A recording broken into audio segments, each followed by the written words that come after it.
الله أكبر الله أكبر لا إله إلا الله والله أكبر الله أكبر ولله الحمد الله أكبر الله أكبر لا إله إلا الله والله أكبر الله أكبر ولله الحمد الله أكبر الله أكبر لا إله إلا الله والله أكبر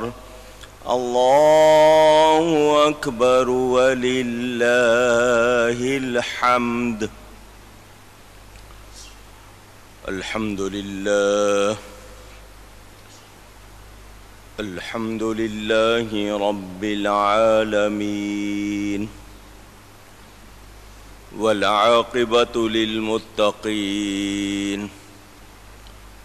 والصلاة والسلام على رسوله سيد المرسلين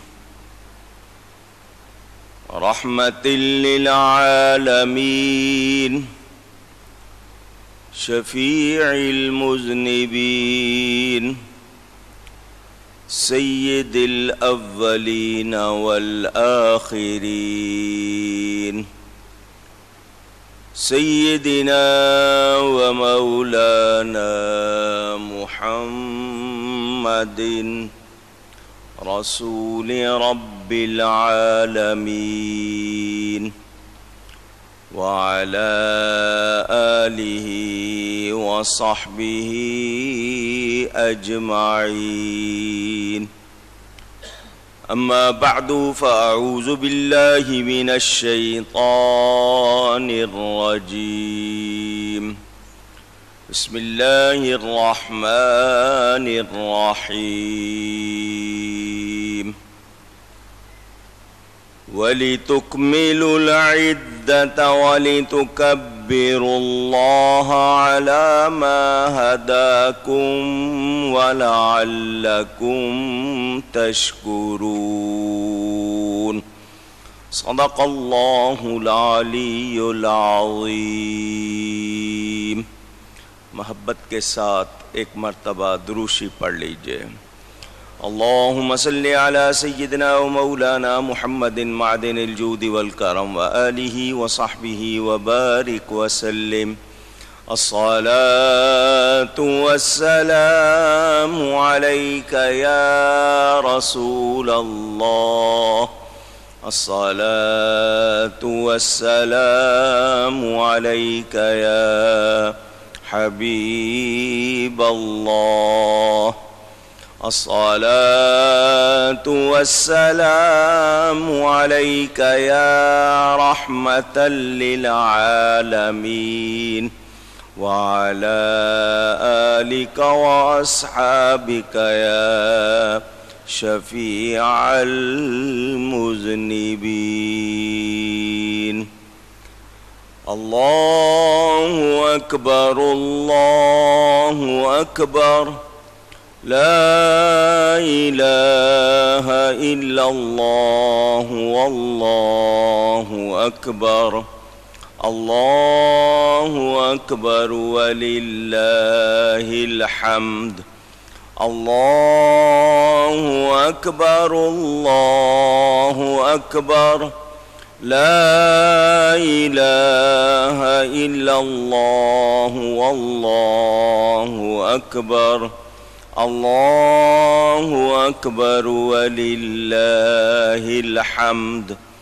الله أكبر الله أكبر لا إله إلا الله والله أكبر الله أكبر ولله الحمد.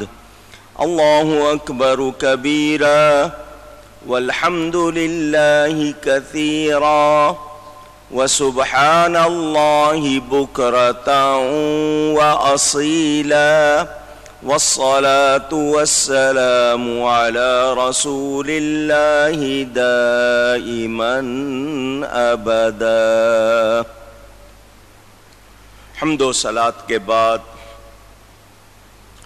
اللہ تعالی کا شکر ادا کرتے ہیں کہ اس نے آج کا عظیم دن ہمیں عطا فرمایا۔ یہ یوم تشکر ہے، یوم جزا ہے، یوم عید ہے۔ لفظ عید عودن اس کا مادہ، اعیاد اس کی جمع ہے۔ لوٹ کر آنا، پلٹ کر آنا، چونکہ یہ ہر سال پھر خوشی لے کر پلٹتی ہے، اور پھر لغت کے حساب سے جس میں کوئی مسرت کا، خوشی کا واقعہ ہو اس کو عید کہتے ہیں۔ مسلمانوں کے لیے یہ دن بڑا اہم دن ہے، مبارک دن ہے، بڑا دن ہے۔ اس حوالے سے ہر سال آپ سنتے ہیں، میں پہلے تھوڑا سا اس کا فلسفہ سمجھا دوں۔ انسان اللہ کی مخلوق ہے، اس کی فطرت میں کچھ باتیں رکھی گئی ہیں، اور یہ انسان ان کی طرف مائل ہوتا ہے، وہ باتیں، وہ کام کرنا چاہتا ہے۔ اجتماعیت، جمع ہونا، یہ بھی ایک فطری چیز ہے۔ دنیا بھر میں جتنی قومیں، برادریاں آباد ہیں، انہوں نے اجتماعیت کے لیے مختلف تہوار اور اوقات مقرر کیے ہوئے ہیں۔ جو لوگ مذہبی قیود سے، مذہبی پابندیوں سے آزاد کہلاتے ہیں خود کو، کسی مذہب، دین، دھرم کو نہیں مانتے، ان میں بھی اجتماعیت کی نمائش نظر آتی ہے۔ نام رکھے ہوئے انہوں نے، آپ سنتے رہتے ہیں، اینیورسریز، جلسے، پارٹیاں، میلے، نمائشیں وغیرہ وغیرہ، اس طرح کے نام رکھ کر وہ جمع ہوتے ہیں۔ اور یہ جمع ہونا، میں نے آپ کو پہلے بتایا، یہ انسان کی فطرت میں پایا جاتا ہے۔ وہ اس طرح ہجوم کرتے ہیں۔ اس طرح کی اجتماعیت جہاں فائدہ مند ہے، وہاں اس میں مضر اثرات بھی نظر آتے ہیں، نقصان دینے والی چیزیں بھی نظر آتی ہیں۔ اجتماعیت کام چاہتی ہے، اگر کوئی مفید کام، فائدہ مند کام پیش نظر نہ ہو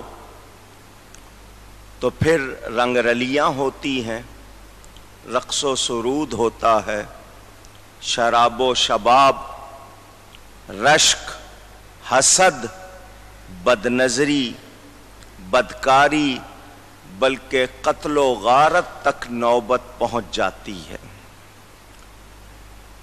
آپ کے سامنے دنیا کے کتنے میلے، ٹھیلے اور ان کی پوری تفصیلات ہیں۔ مشرکین عرب، ان کے ہاں بھی یہ چیزیں تھیں۔ انہوں نے اپنے تہوار مقرر کیے ہوئے تھے، جس طرح ہندو دھرم میں ہولی، دیوالی وغیرہ ہوتا ہے۔ میں ان کی تفصیل میں نہیں جانا چاہتا. جو کچھ ہوتا ہے آج، جنہوں نے وہاں جا کر نہیں دیکھا وہ کمپیوٹر پر، ٹیلی ویژن پر اس کے مناظر دیکھ لیتے ہیں. اسلام وہ دین ہے، اگر صرف انسان کو منع کرتا کہ تم نے ان جگہوں پہ نہیں جانا، ایسے اجتماعات میں نہیں جانا، اور خود ان کا کوئی بدل یا عمدہ نمونہ پیش نہ کرتا، صرف ان کے میلے ٹھیلے میں شرکت سے منع کرتا، تو یہ ناکافی ہوتا. اس پر کچھ لوگ اپنی اپنی رائے کے مطابق باتیں کرتے. اسلام نے اجتماعیت رکھی ہے اور اس کے لیے مشغلہ بھی مقرر کیا ہے. روزانہ 5 وقت لوگ مسجد میں جمع ہوتے ہیں، نماز ادا کرتے ہیں. اسی طرح آپ کے ہاں مبارک راتیں ہیں، ان میں جمع ہوتے ہیں تو بھی کوئی کام دیا گیا ہے. ان کے ہاں جلسے منعقد ہوتے ہیں، ان میں بھی ذکر اذکار یا کسی عنوان کے تحت کچھ تعلیم کا سلسلہ ہوتا ہے، پیغام پہنچایا جاتا ہے. اسلام نے اجتماع کے لیے مشغلہ مقرر کیا تاکہ قلب انسانی اپنی فطری پیاس بجھا سکے اور اجتماعیت کو نیکی کی طرف، بھلائی کی طرف، عمدگی کی طرف لے جائے. ذرا تصور کیجئے، دنیا کے میلے ٹھیلے سامنے رکھیے، ان کی نمائشیں، ان کی پارٹیاں، ان کے مناظر. اس کے مقابل آج آپ کا ایک عظیم تہوار ہے جس کو عید الفطر کہتے ہیں. پاکیزہ لباس، اللہ تعالی کا نام جپتے ہوئے، اس کی بڑائی، اس کی شان، اس کی حمد کرتے ہوئے، ہمدردی، ایک دوسرے کے ساتھ عمدہ سلوک کا مظاہرہ کرتے ہوئے جمع ہوتے ہیں. اخوت، بھائی چارے کا، محبت کا مظاہرہ کرتے ہیں. آپ کے دائیں بائیں جو بیٹھا ہے ضروری نہیں آپ کا رشتہ دار ہو خاندانی طور پر، مگر ایمانی اخوت دیکھی جائے تو ان سب میں نمایاں ہے. کوئی رنگ کا کیسا ہی ہو، قد کاٹ کا کیسا ہی ہو، کسی قوم برادری سے تعلق رکھتا ہو، مگر ایمانی طور پر اس کو بھائی سمجھتا ہے. پھر جمع ہو کر اللہ تعالی کا، اس کے رسول کا ذکر سنتے سناتے ہیں، نماز پڑھتے ہیں، توبہ کرتے ہیں، دعا کرتے ہیں. تو پاکیزگی اور نیکی کا پورا ماحول ہوتا ہے. عبادت کو ہی دوام، کیونکہ عمل وہی مقبول ہے جو بھلے تھوڑا ہو مگر دائمی ہو، ہمیشہ کیا جائے. نماز عید ہوگی تو کندھے سے کندھا ملا کر غریب اور امیر سب کھڑے ہوں گے. ان کا شانہ بشانہ یعنی کندھے سے کندھا ملا کر کھڑے ہونا، یکساں حرکت و جنبش، سبھی نے ایک ہی جیسی عبارت پڑھنی ہے، سبھی نے ایک جیسی حرکت کرنی ہے، ایک ہی عبادت کرنی ہے. رنگ کا، نسل کا، زبان کا، ذات کا، پات کا، علاقے کا کوئی تعصب ان میں نہیں ہوگا. ایک امام ہوگا جس کی پیروی کریں گے، نظم بھی نظر آئے گا، عمدگی بھی نظر آئے گی، پاکیزگی بھی نظر آئے گی. اور یہ مثال دنیا میں کہیں اور کسی دین دھرم میں نہیں ملے گی. ہمیں بتایا گیا کہ تمام مسلمان مل کر ایک وسیع کنبہ، ایک خاندان کی طرح ہیں. سب مل کر باہم یگانگت کا اظہار کرتے ہیں، ایک دوسرے کے ساتھ ان کی ایمانی اخوت، ایمانی بھائی چارہ ان کو اس میں باندھے رکھتا ہے، ایک دوسرے سے مصافحہ کرتے ہیں، سلام کرتے ہیں، سلامتی بھیجتے ہیں، محبت کو فروغ ہوتا ہے، احترام پایا جاتا ہے، اور ایک دوسرے کے لیے ان کے اندر ہمدردی نظر آتی ہے۔ اس کی تربیت شہر مواسات رمضان المبارک میں ایک انسان نے حاصل کی۔ وہ پورا مہینہ مسجدوں کو خاص طور پر آباد رکھتا رہا، روزے رکھے۔ روزے میں اس نے اللہ کی رضا کے لیے پاکیزہ، حلال، عمدہ چیزوں کو چھوڑے رکھا۔ تو اس کو یہ پیغام ملا کہ جس رب کے لیے تو ایک مہینہ پاکیزہ، حلال، پسندیدہ چیزوں کو چھوڑ سکتا ہے، اسی رب کی رضا کے لیے تو حرام، بری چیزوں کو کیوں نہیں چھوڑ دیتا؟ اس کی ایک تربیت ہوئی ہے۔ اس نے اس پورے مہینے میں اپنے آپ کو، اپنے نفس کو سنوارنے کے لیے محنت کی ہے، راتوں کو جاگا ہے۔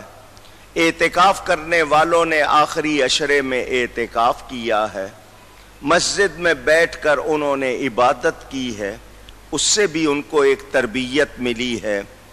تو اب اسی تقوی کی تربیت کا جو مرحلہ پورا کیا ہے، اس کے عملی دور کا آج سے آغاز ہو رہا ہے کہ پورا مہینہ جس طرح گزارا ہے، اس کی روشنی میں، اسی تربیت کے اندر پختہ رہتے ہوئے سال کے 11 مہینے گزارنے ہیں۔ کمزوری آ جاتی ہے، تھوڑا سا فرق پڑنے لگتا ہے تو رمضان پھر آ جاتا ہے، دوبارہ آپ کو تر و تازہ کر دیتا ہے۔ آپ نے ضبط نفس سیکھا، نفس پر کنٹرول کرنا سیکھا، کیونکہ جب نفس بھڑکتا ہے تو عقل کام نہیں کرتی۔ تقوی انسان کو سکھاتا ہے کہ نفس پر شریعت کی لگام مضبوط ہونی چاہیے، ورنہ وہ ایک سرکش گھوڑے کی طرح ہے۔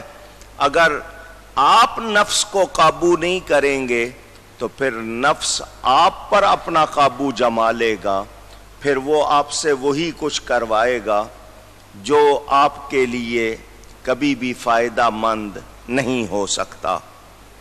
آپ نے دیکھا کھانا سامنے موجود تھا، مگر آپ کو روزہ مرغوب تھا۔ آپ روزے سے اپنے آپ کو اس طرح پابند کیے ہوئے تھے کہ آپ کھانے کی طرف دیکھتے بھی نہیں تھے، سوچتے بھی نہیں تھے۔ تو یہ خواہشات پر قابو پانا ہی تو ایک کمال ہے۔ خواہشات تو ہوں گی، مگر ان پر قابو پانا، یہی کمال آپ نے پورے مہینے میں سیکھا۔ اور کیا سیکھا؟ کہ طبیعت کے تقاضوں پر شریعت کے تقاضوں کو غالب کرنا ہے۔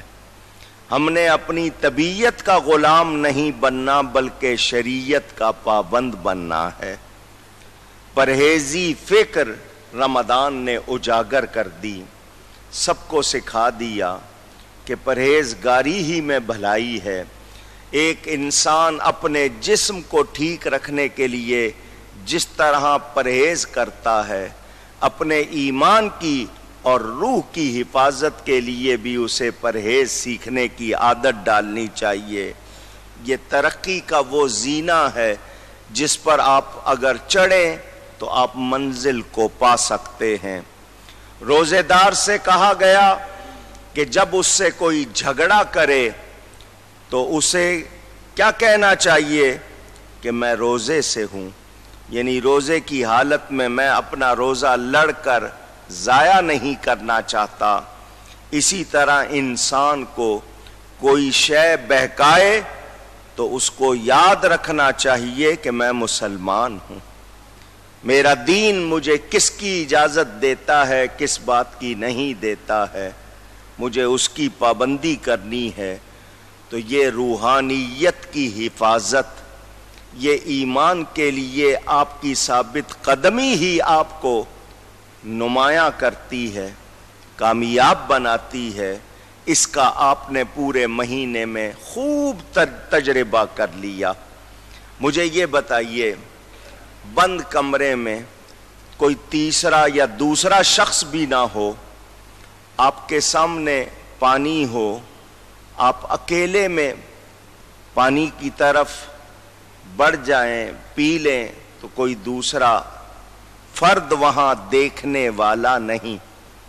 وضو کرتے ہوئے، کلی کرتے ہوئے آپ گھونٹ بھر جائیں، کسی کو آپ کے بارے میں یہ گمان بھی نہیں ہوگا کہ آپ نے پانی پی لیا ہے، مگر آپ تنہائی میں بھی اپنے حلق سے نیچے ایک قطرہ نہیں اترنے دیتے تھے۔ کیوں؟ اس لیے کہ آپ کو یہ یقین تھا میں نے جس رب تعالیٰ کے لیے روزہ رکھا ہے وہ مجھے دیکھ رہا ہے، میں اس کی نافرمانی نہیں کروں گا۔ تو میں پوچھنا چاہتا ہوں، کیا اللہ تعالیٰ صرف رمضان میں دیکھتا ہے؟ پھر ہم مسجدوں میں آتے رہے تو کیا نماز صرف رمضان میں فرض ہے؟ وہ تو روزانہ 5 وقت مرد کے لیے ہے کہ وہ ہو سکے تو با جماعت ادا کرے، اگر کوئی عذر نہیں ہے تو اس کی ہمیں کوشش کرنی چاہیے تھی۔ تو زندگی منظم کرنے کے لیے اگر ہم واقعی جستجو کریں گے تو کامیاب ہوں گے، اور اگر ہم بے پرواہ ہو جائیں یا لاپرواہ ہو جائیں تو پھر ہمارے کوئی کام سیدھے نہیں ہوتے، پھر الجھنیں بڑھتی ہیں۔ اکثر لوگ شکایت کرتے ہیں ڈپریشن کا، بیزاری کا، اپنے آپ کو کبھی کبھی وہ کہتے ہیں جی زندگی سے تنگ آ گئے ہیں۔ تو ایسی کیفیت کب ہوتی ہے؟ جب آپ کے ہاں لاپرواہی آ جائے، آپ لقمہ نہ دیکھیں کہ حرام ہے یا حلال ہے، جو لفظ منہ سے نکال رہے ہیں اس کو نوٹس نہ کریں، توجہ نہ دیں کہ میں صحیح کہہ رہا ہوں یا غلط، تو غلط بولنے سے، غلط کھانے سے پھر آپ کے خون میں جو تبدیلی آتی ہے، میں اس کا حال آپ کو سمجھاتا رہا ہوں اور بتاتا رہا ہوں۔ ایک انسان پر کتنا اثر ہوتا ہے لفظوں کا، یہ بھی آپ کو بتا چکا ہوں۔ وہ لوگ جو دم درود کے خلاف ہیں، ان کے سمجھانے کے لیے یہ بات بھی میں آپ کو سنا چکا ہوں۔ ابو علی سینا، جس کی کتاب القانون نصاب میں پڑھائی جاتی تھی، میڈیکل سائنس کی پہلی کتاب، آج بھی اس کو شمار کیا جاتا ہے، وہ طبیب تھا، آپ اس کو حکیم کہتے ہیں، آج کل کی زبان میں میڈیکل ڈاکٹر کہتے ہیں۔ یہ علماء اور مشائخ کے بارے میں اچھی رائے نہیں رکھتا تھا، پیروں مولویوں کو اچھا نہیں سمجھتا تھا، شاہی معالج تھا، سرکاری ڈاکٹر جس کو کہتے ہیں رائل فزیشن، بادشاہ جس کا یہ معالج تھا وہ اللہ والوں سے بہت محبت رکھتا تھا۔ بادشاہ بیمار پڑ گیا، ابو علی سینا کو بلایا گیا، نبض دیکھی، زبان دیکھی، نسخہ لکھا، دوا بنا کر بادشاہ کو دی، بادشاہ کو فائدہ نہیں ہوا، تکلیف بڑھ گئی، اس نے نسخہ بدلا، دوسری دوا بنائی، پھر بادشاہ کو دی، اس کو کوئی آرام نہیں آیا، 3 دن مسلسل وہ دوائیں بدلتا رہا، فائدہ نہیں ہوا، تو بادشاہ نے کہا پیر صاحب کو بلاؤ۔ اللہ والے بزرگ، یہ واقعہ 2 ہستیوں کے حوالے سے بیان کیا جاتا ہے، ایک حضرت نجم الدین کبریٰ یا حضرت سیدنا خواجہ ابو الحسن خرقانی رضی اللہ تعالی عنہما کے حوالے سے۔ ان کو بلایا گیا تو یہ تمسخر کرنے لگا، جس کو آپ مذاق کرنا کہتے ہیں، دیکھو یہ آیا ہے، ابھی یہ کچھ پڑھے گا، پھر یہ پھونک مارے گا، پھونک لگے گی کپڑوں کو، میں دوا بناتا ہوں، وہ خون میں جاتی ہے، اثر کرتی ہے، تو اس کے دو چار لفظ بولنے سے کیا اثر ہوگا؟ لفظوں کے بولنے سے کیا فرق پڑے گا؟ وہ اللہ والے بزرگ دم کرنے کے بعد، بادشاہ کو دم کرنے کے بعد ابو علی سینا کی طرف متوجہ ہوئے اور کہنے لگے، نالائق، بے وقوف، اس طرح کے آپ نے 2-3 ہلکے لفظ کہے، اس کو غصہ آ گیا۔ وہ کہنے لگا، دیکھو اس فقیر کو کیسی باتیں کر رہا ہے۔ آپ نے فرمایا، تو کہتا ہے لفظوں کے بولنے کا اثر نہیں ہوتا، میں نے 2-3 ہلکے لفظ کہے ہیں، تجھے سر سے پاؤں تک آگ لگ گئی ہے، جب میں رب کا کلام پڑھوں گا تو کتنا اچھا اثر ہوگا۔ تو نے اپنی بات سے بتا دیا، اگر لفظوں کا اثر نہیں ہوتا تو تجھے غصہ کیوں آیا ہوا ہے، تو آگ بگولا کیوں ہو رہا ہے؟ تو پتہ چلا کہ انسان کے منہ سے اگر غلط لفظ نکلتے ہیں اس پر اثر انداز ہوتے ہیں دوسرے پر۔ آپ کسی کی تعریف کریں، اگلا خوش ہو جاتا ہے، کسی کو نامناسب بات کریں وہ ناراض ہو جاتا ہے، تو لفظوں کا اثر ہے یا نہیں ہے؟ تو ہمیں سکھایا گیا کہ ہم نے روزے کی حالت میں غلط کلام نہیں کرنا، بیہودہ گوئی نہیں کرنی ہے۔ تو یہ ضبط نفس اگر ہم سال بھر جاری رکھیں تو بتائیں لڑائیوں میں کمی ہو سکتی ہے یا نہیں ہو سکتی؟ ہمارے جھگڑے ختم ہو سکتے ہیں یا نہیں ہو سکتے؟ مگر شیطان قید تھا، شیطان جو کام کرواتا تھا زور سے اس کو قید کر دیا گیا۔ اب آپ کے پاس رہ گیا نفس، اس نفس کی اصلاح کرنی تھی۔ روزے کی غرض و غایت تقویٰ تھی، لعلکم تتقون، تاکہ تمہیں پرہیزگاری ملے، تم پرہیزگار ہو جاؤ۔ تقویٰ کے ایک معنی ڈرنے کے ہیں، تقویٰ کے ایک معنی بچنے کے ہیں، اللہ سے ڈرنا، گناہوں سے بچنا۔ تو اس کی ہمیں پوری ٹریننگ، تربیت رمضان میں ملی۔ اگر ہم اسے سارا سال جاری رکھیں ہم اپنی زندگی آسان بنا سکتے ہیں، مگر شیطان چھوٹ چکا ہے، چاند نکلتے ہی اس کو رہائی مل گئی۔ اب اس نے آپ پر پھر یلغار کرنی ہے۔ اب آپ نے بتانا ہے کہ آپ نے جو سیکھا وہ آپ کو یاد رہا یا نہیں رہا۔ آپ اس کا اب خود عملی مظاہرہ کریں، لیکن عید پر ہم وعید کو بھلا دیتے ہیں۔ وعید کے معنی وہ باتیں جن میں ڈر سنایا گیا ہے۔ عید مناتے ہوئے ہی ہم اپنی پوری مہینے کی محنت اگر ضائع کر دیں تو بتائیے کیا یہ سمجھداری ہوگی؟ نہیں ہوگی۔ تو یہ میں نے تھوڑا سا فلسفہ آپ کے سامنے بیان کیا، آپ کو سمجھایا۔ وہاں حکم کیا تھا کہ روزے رکھو تاکہ تمہیں پرہیزگاری ملے، یہاں کیا بیان ہے؟ وَلِتُكْمِلُوا الْعِدَّةَ وَلِتُكَبِّرُوا اللَّهَ عَلَى مَا هَدَاكُمْ وَلَعَلَّكُمْ تَشْكُرُونَ۔ اور جب روزوں کی گنتی پوری کر لو تو پھر تم نے کیا کرنا ہے؟ تم نے اللہ کا نام بولنا ہے، اس کی بڑائی بیان کرنی ہے۔ یہ کس لیے ہے کہ تم نے جو تقویٰ حاصل کیا، پورے مہینے جو محنت کی ہے، تو اس کا مقصد تمہیں پرہیزگار بنانا تھا، آج تمہیں شکر گزار بنانا ہے، تمہیں شکر کرنا سکھانا ہے تاکہ تم اپنی زندگی میں خوبی لاؤ۔ تو آج افطار کبیر ہے، روزانہ آپ افطاری کرتے تھے، سحری میں پھر آپ روزہ اختیار کرتے تھے، یہ افطار کبیر ہے۔ اس کو یوم انعام کہا جاتا ہے، یوم جزا کہا جاتا ہے۔ آئیے اس حوالے سے آپ کو کچھ ارشادات سناؤں۔ میں نے یہ بات آپ کو کل بھی سنائی تھی اور پہلے بھی سنائی تھی۔ ابن ماجہ میں حدیث پاک موجود، حضرت ابو امامہ رضی اللہ تعالی عنہ روایت فرماتے ہیں، نبی کریم صلی اللہ علیہ وآلہ وسلم نے فرمایا، جو عیدین کی راتوں میں قیام کرے گا. دو عیدیں ہیں آپ کی، عید الفطر، عید الاضحیٰ.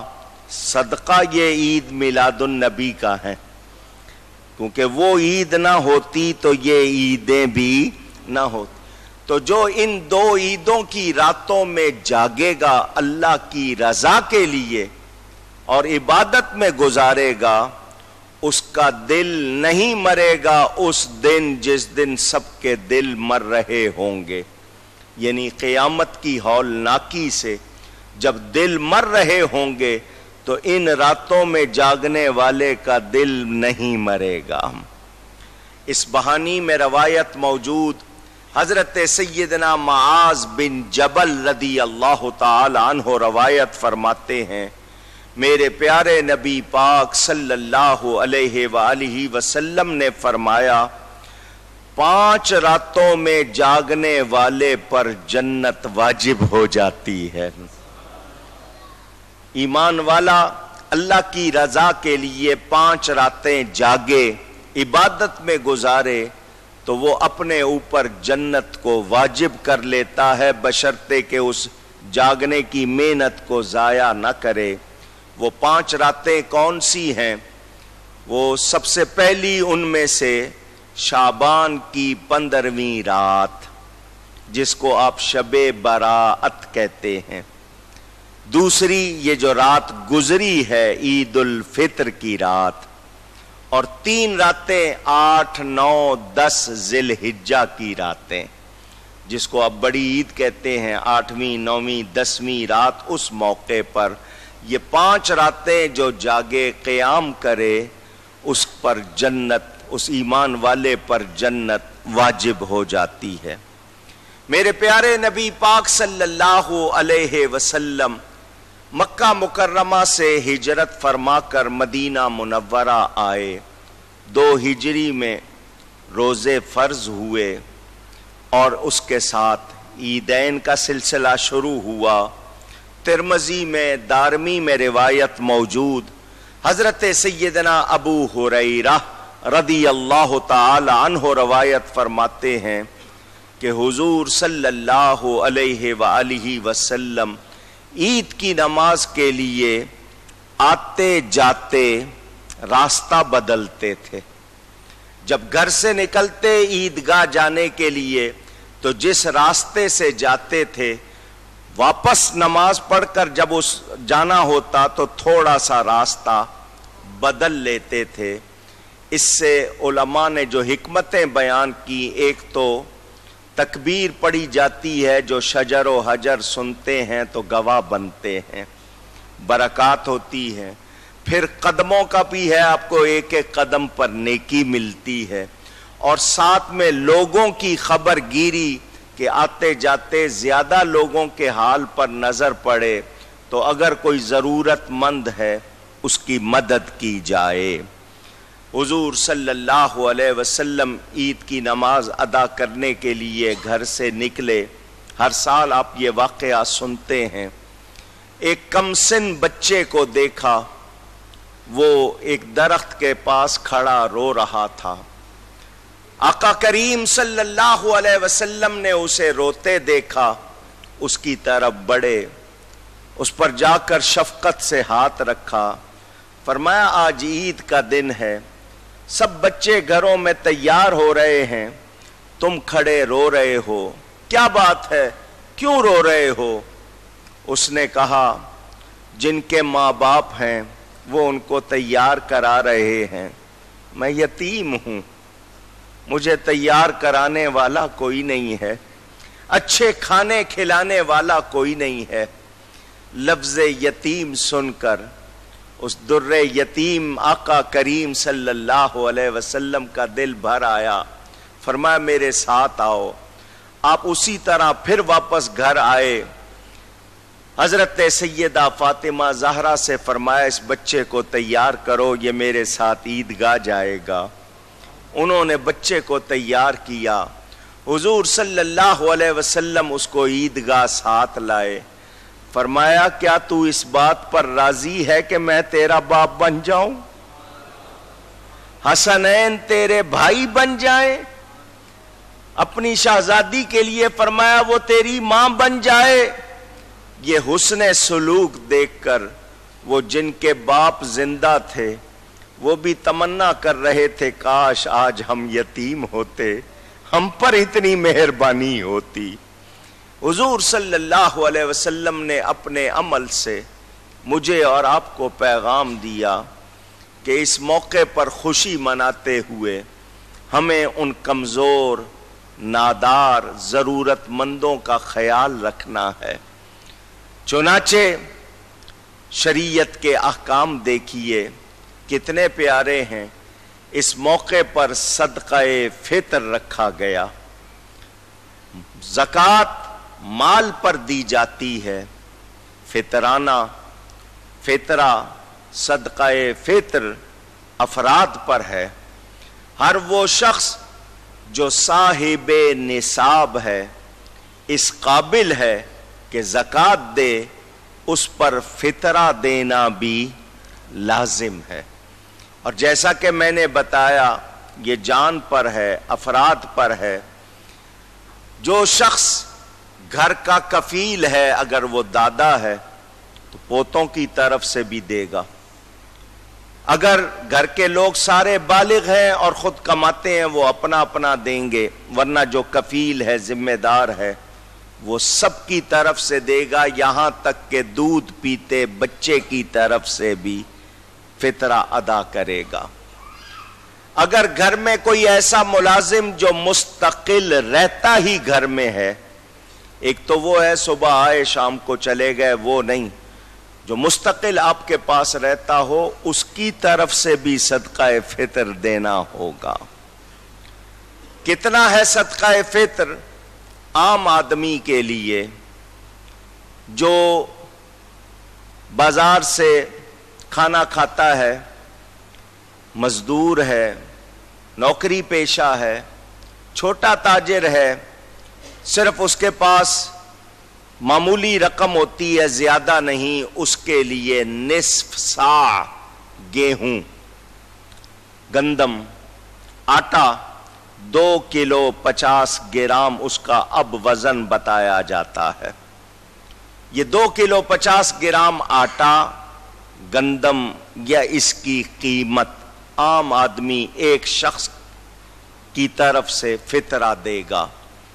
جو لوگ مالدار ہیں اللہ نے ان کو وسعت دی ہے, وسعت کا مطلب کھلا خرچ کرتے ہیں, اللہ نے ان کو زیادہ نوازا ہے, ان کو چاہیے کہ وہ دوسرا نصاب جو ہے صاع, پورا صاع 4 کلو کا ہوتا ہے, اس میں 4 چیزیں ہیں.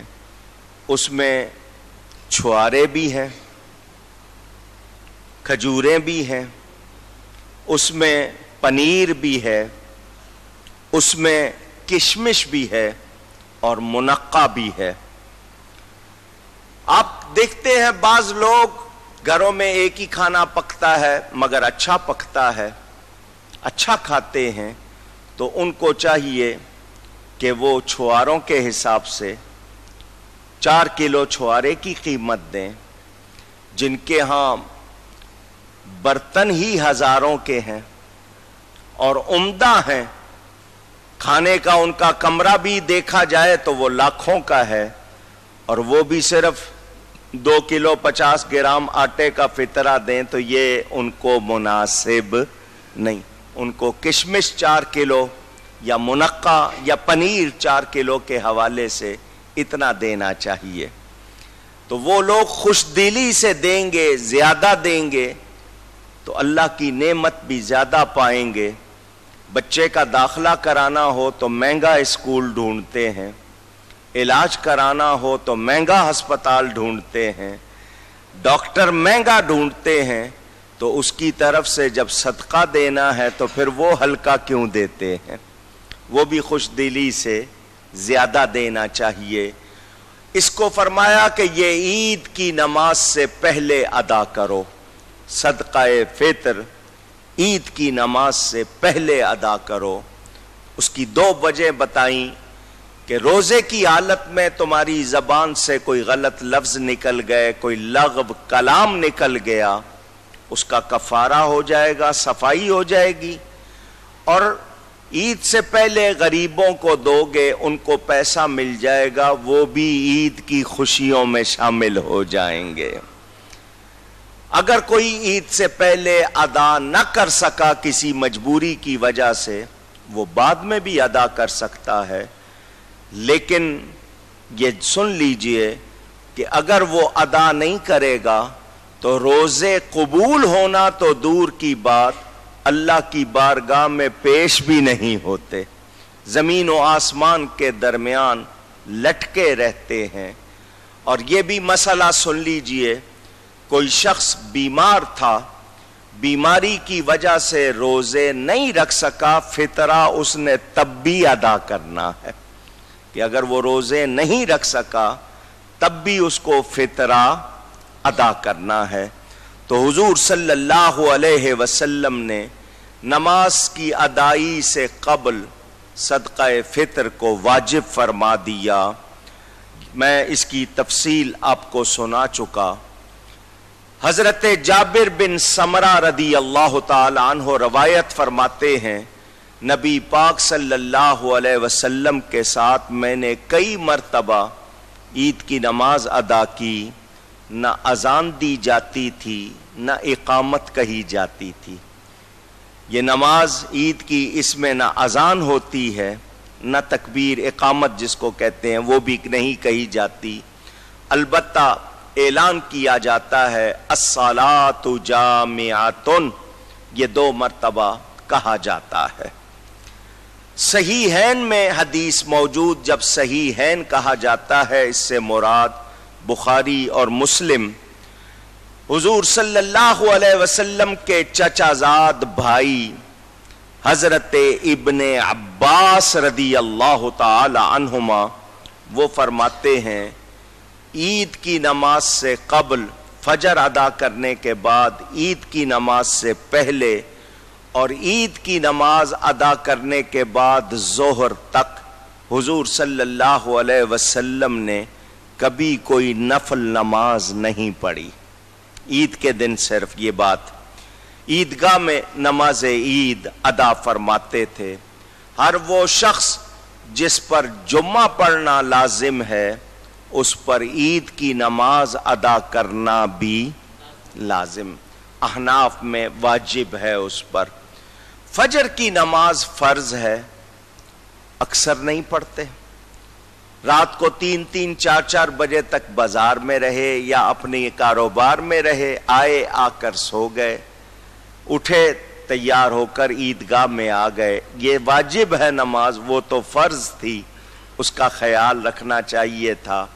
اور یہ آخری رات جو ملی تھی لیلۃ الجائزہ، یہ بھی انعام کی رات تھی کہ اگر پورے مہینے کسی نے سستی کی، کوتاہی کی، عبادت نہیں کر سکا زیادہ، وہ اس رات میں جاگ کر توبہ استغفار کر لیتا تو اس کے لیے بھی بخشش ہو جاتی ہے۔ اتنی مہربانیاں کی گئیں، مگر ہمارا حال، یہ بات میں تنزیہ طور پر سنا رہا ہوں، لطیفے کے طور پر نہیں سنا رہا، بلکہ آپ کو جھنجھوڑنے کے لیے۔ وہ 2 دوست ملے عید کے دن، ایک دوسرے سے ملنے کے بعد باتیں کر رہے تھے، تو پہلے نے دوسرے سے پوچھا کیوں بھئی روزے رکھے؟ اس نے کہا جی میری ڈیوٹی بہت سخت ہے، ایسا کام کہ میں اس میں روزہ رکھ کے کام نہیں کر سکتا تھا، تو میں نے روزے نہیں رکھے۔ اس نے کہا تراویح پڑھی؟ کہنے لگا جب روزے نہیں رکھے تو تراویح کیسے پڑھتا؟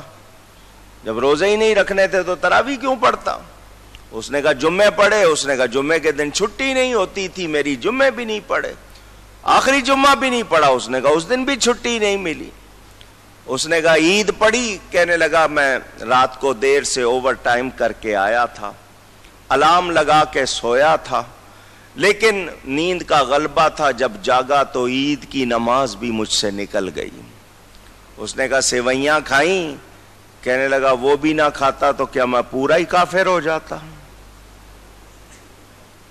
اب آپ اس پر مسکرائے ہوں گے ضرور، لیکن میں نے یہ بات کیوں سنائی ہے، ہم ایسی باتوں کو ہلکا سمجھ لیتے ہیں، تفریح کر لیتے ہیں، حالانکہ مجھے بتائیے، یہ ہمیں ارشاد سننے کو ملا کہ اگر کسی نے رمضان کا روزہ بغیر کسی شرعی وجہ کے چھوڑ دیا، وہ ساری عمر روزہ رکھتا رہے تو اس روزے کا بدل نہیں ہو سکتا۔ یہ کتنا پیارا مہینہ تھا۔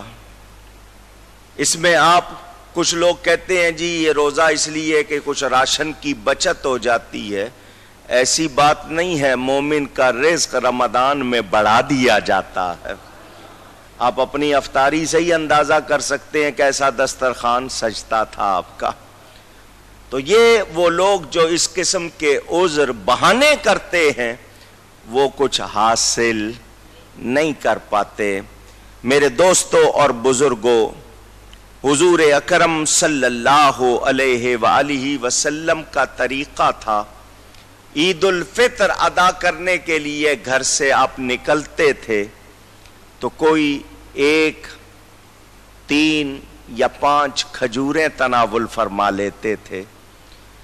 ضروری نہیں ہے اگر کسی کے پاس نہیں، کوئی میٹھی چیز چکھ لے، پانی پی لے۔ عید الاضحیٰ میں آپ جب تک قربانی کا گوشت تیار نہیں ہو جاتا تھا آپ کچھ نہیں کھاتے تھے۔ آپ کے ہاں لوگوں میں وہ آدھا روزہ مشہور ہو گیا ہے کہ حضور صلی اللہ علیہ وسلم عید الاضحیٰ سے پہلے کچھ تناول نہیں فرماتے تھے، عید کے بعد قربانی کر کے جو اس کا گوشت تیار ہوتا اس کو تناول فرماتے تھے۔ یہ کوئی ایسی بات نہیں کہ آپ کو کھانے سے منع کیا جا رہا ہے، لیکن ان کی میں سنت، ان کا طریقہ آپ کو سنا رہا تھا۔ عید الفطر کے لیے کہا گیا کہ کچھ دیر سے ادا کی جائے، عید الاضحیٰ کچھ جلدی ادا کی جائے، کیونکہ اس کے بعد قربانی کرنی ہوتی ہے تو اسے کچھ جلدی پڑھا جائے، اور عید الفطر کچھ اونچی کہیے گا دیر سے۔ یہ میں نے آپ سے کیوں کہلوایا کہ ذرا تسلی رکھیے گا، آپ گھڑی نہ دیکھیے گا۔ آئے ہیں آپ عید کے دن تو تھوڑی دیر میری باتیں سن لیں، کچھ برداشت کر لیں۔ ویسے تو آپ نے پورا مہینہ کیا ہے تو آج بھی کچھ دیر آپ کا میں ٹائم لوں گا۔ ٹائم جو دیا تھا، اور میں نے ٹائم دیتے ہوئے یہ اعلان کر دیا تھا کہ میں دیر کروں گا، پہلے سے ہی بتا دیا تھا لوگوں کو کہ تھوڑی سی دیر کروں گا، اور اس کا مقصد صرف یہ ہے کہ کچھ باتیں آپ کے کانوں تک پہنچاؤں گا۔ مسجد والے یہ جو باکس لے کر آپ کے سامنے سے گزرے ہیں، اس پہ آپ نے مسجد کے لیے عطیات چندہ دینے ہیں۔ اب آپ کے سامنے گولڈن کلر کے، پیلے رنگ کے کپڑوں میں لوگ جو آئیں گے، اس میں آپ فطرہ، فدیہ اور کفارہ اس کی رقم ڈال سکتے ہیں۔ جنہوں نے ادا نہیں کیا وہ نماز سے پہلے کوشش کریں کہ ادا کر دیں۔ باہر بھی ٹیبل لگا ہوا ہے، لیکن کوئی ایسے ہوں جنہوں نے نہیں ادا کیا ہو تو ان کے لیے یہ سہولت کہ یہ کپڑا لے کے چلیں گے تو آپ اس میں ڈال سکتے ہیں۔ رقم میں آپ کو بتا چکا ہوں۔ عام آدمی کے لیے 100 روپیہ ہے، جو بہتر ہیں ان سے وہ 250 دیں، جو اور بہتر ہیں وہ 500 دیں، جو بہت بہتر ہیں وہ کم از کم 2000 روپیہ ایک آدمی کی طرف سے ادا کریں، کم از کم۔ اللہ تعالیٰ نے دیا ہے، اسی کے دیے ہوئے میں سے دینا ہے آپ نے، تو اس میں خوش دلی سے ادا کیجئے گا۔ روزہ دار آج افطار کبیر کر کے مسجدوں میں، عیدگاہوں میں جمع ہوئے ہیں۔ آئیے آپ کو یوم جزا، یوم انعام، یوم تشکر کے حوالے سے 1-2 باتیں سنا دوں۔ روزہ دار جب عید کی نماز ادا کرنے کے لیے گھر سے نکلتے ہیں تو غسل کرتے ہیں، اس غسل پر آپ کو ثواب ملتا ہے۔ ویسے آپ نہانا آپ کی عادت، لیکن عید کے لیے آپ غسل کرتے ہیں، اس پر ثواب ملتا ہے۔ عمدہ لباس صاف ستھرا یا نیا پہنتے ہیں، اس پر بھی ثواب ملتا ہے، کیونکہ آپ شوق ظاہر کرتے ہیں تو اللہ کے لیے جتنا شوق ظاہر کیا جائے اس پر اجر ملتا ہے۔ میں یہاں پھر بتا دوں، ایک ہے آپ کا روزی جو قسمت میں لکھ دی گئی ہے، یہ جو انعام ملتا ہے انعام لکھا نہیں جاتا، یہ اللہ کی عطا ہے، وہ بے حساب عطا فرماتا ہے۔ آپ رستے میں آئے تکبیرات پڑھتے ہوئے، اللہ اکبر اللہ اکبر، لا الہ الا اللہ واللہ اکبر، اللہ اکبر وللہ الحمد۔ آپ نے اللہ کا نام جپتے ہوئے قدم بڑھائے، سواریوں پر آئے، عیدگاہ میں آ کے جمع ہو گئے۔ اللہ تعالی آپ کا عیدگاہ میں جمع ہونا پسند فرماتا ہے۔ اپنے فرشتوں سے وہ فرماتا ہے، اے فرشتوں، کیا بدلہ دیا جائے اس مزدور کو جس نے کام پورا کیا؟ فرشتے عرض کرتے ہیں، یا اللہ اس کو پوری مزدوری عطا فرما۔ جس نے پورا کام کیا ہے اس کو پوری مزدوری، اس کا اجر عطا فرما۔ اللہ فرماتا ہے، میرے فرشتوں تم گواہ ہو جاؤ، میں نے ان سب کو بخش دیا ہے۔ کتنی بڑی خوشخبری ہے، انعام ہے۔ ہمارے کام چھوٹے چھوٹے ہیں مگر اجر بہت بڑے ہیں۔ ہم دیکھیں، غور کریں تو چھوٹی چھوٹی نیکیوں پر بھی ہمیں کتنی اچھی اچھی خوشخبریاں دی گئی ہیں۔ اللہ تعالی اعلان فرماتا ہے، مجھ سے مانگو، مجھے میری عزت و جلال کی قسم میں آج ہر جائز سوال پر ضرور عطا کروں گا۔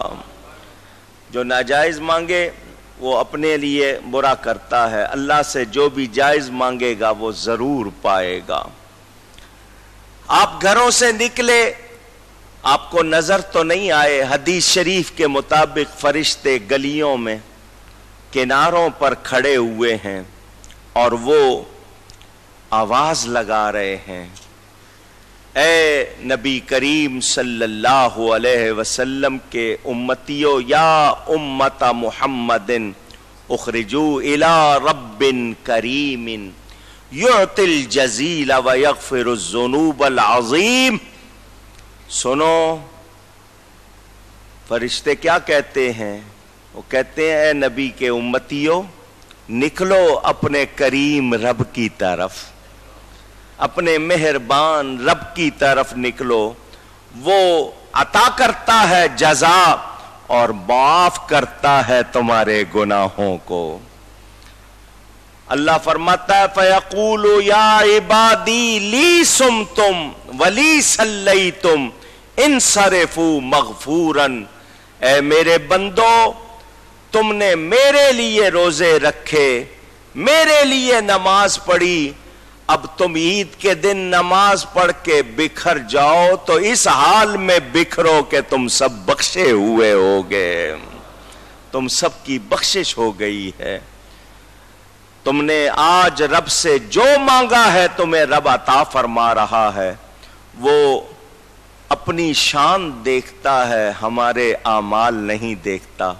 ہمارا حال کیسا ہی کیوں نہ ہو، اور پھر آپ جانتے ہیں عید کے دن تو عیدی دی جاتی ہے، تو جب بڑے مہربان ہو جاتے ہیں ہر ایک کو عیدی دیتے ہیں، رب تعالی جیسا کون مہربان ہوگا؟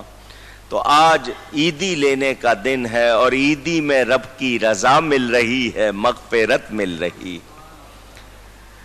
میرے دوستوں اور بزرگوں، قرآن سے پتہ چلتا ہے ہر قوم میں عید ہوئی ہے۔ قوم ابراہیم کی عید کیا تھی؟ وہ کھانا پکانا تیار کر کے لے جاتے تھے، بستی سے باہر نکل کے پیتے پلاتے تھے، ناچ گانا کرتے تھے، سارا دن گزار کے، جس کو آپ کی زبان میں لوگ پکنک کہتے ہیں، گھوم گھام کے آتے تھے نشے میں دھت برائیاں کر کے۔ اسی دن حضرت ابراہیم نے بت خانے میں جا کر بتوں کو توڑا تھا، ان کی عید کا ذکر بھی قرآن میں ہے۔ قوم موسیٰ علیہ السلام، ان کی بھی عید تھی، قال موعدکم یوم الزینہ قرآن میں ہے۔ اسی دن موسیٰ علیہ السلام کا جادوگروں سے مقابلہ ہوا تھا، ان کے ہاں بھی یہی ہلہ گلہ تھا۔ حضرت عیسیٰ علیہ السلام جن کا لقب روح اللہ ہے، عید کے حوالے سے یہ بات آپ کو میلاد النبی میں بار بار سناتا ہوں۔ اس موقع پر انہوں نے خود دعا کی تھی، اللہم ربنا انزل علینا مائدۃ من السماء تکون لنا عیدا۔ یہ عید کا لفظ قرآن میں آیا، اے اللہ ہمارے پروردگار آسمان یعنی اونچائی سے ہم پر مائدہ پکے پکائے کھانوں کا خوان اتار، جس دن وہ اترے وہ دن تکون لنا عیدن ہمارے لیے عید ہو جائے۔ آج تک عیسائی اتوار کا دن اسی یاد میں مناتے ہیں، ان کے ہاں بھی عید تھی۔ تو اب ہمیں پتہ چل گیا دوسرے لوگوں کا حال دیکھنے سے، فرعونی کیا کرتے تھے، نمرودی کیا کرتے تھے، عیسائی کیا کرتے ہیں، ہندو کیا کرتے ہیں۔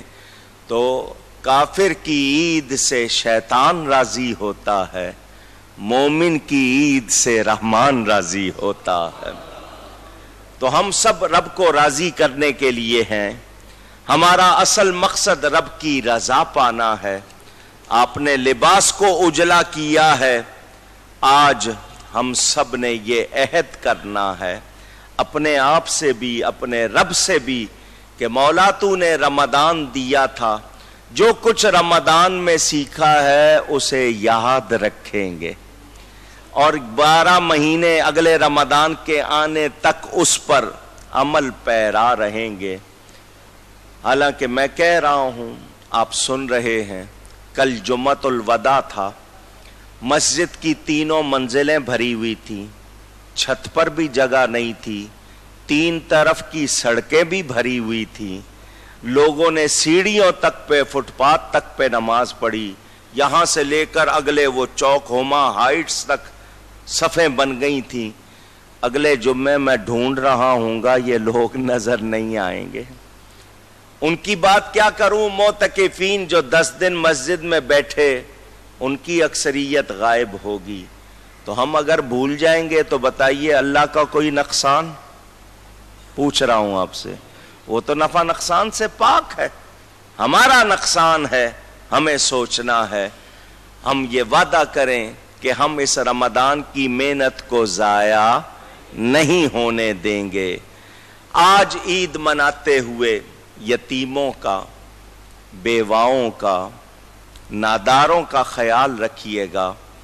آپ کے وہ قرابت دار، رشتہ دار جو مستحق ہیں، ان کو تحفے کے طور پر، ہدیے کے طور پر کچھ دے کے خوش کیجئے گا، تاکہ اس موقع پر آپ کو دوہرا ثواب ملے۔ آپ جو رقم دیں گے اس کا بھی اور صلہ رحمی کا بھی ثواب ملے گا۔ اسلام موسمی عبادات کا دین نہیں ہے، روزانہ ہر وقت عبادت۔ جو شخص اللہ کے لیے جی رہا ہے اس کا ہر لمحہ عبادت بن جاتا ہے۔ تو میں نے اور آپ نے کوشش کرنی ہے کہ ہم رمضان کی محنت کو ضائع نہ ہونے دیں۔ اللہ تعالی ہماری توبہ قبول فرمائے، اللہ تعالی ہمارے روزے قبول فرمائے، ہماری عبادات قبول فرمائے، اور جس طرح ہم رمضان میں نفس و شیطان سے بچتے رہے، اللہ 11 مہینے بچتے رہنے کی توفیق عطا فرمائے۔ میں نے مختصراً آپ کے سامنے کچھ فضائل اور تھوڑا سا فلسفہ بیان کیا۔ اب 1-2 اعلان اور اس کے بعد نماز کی تیاری کرتے ہیں۔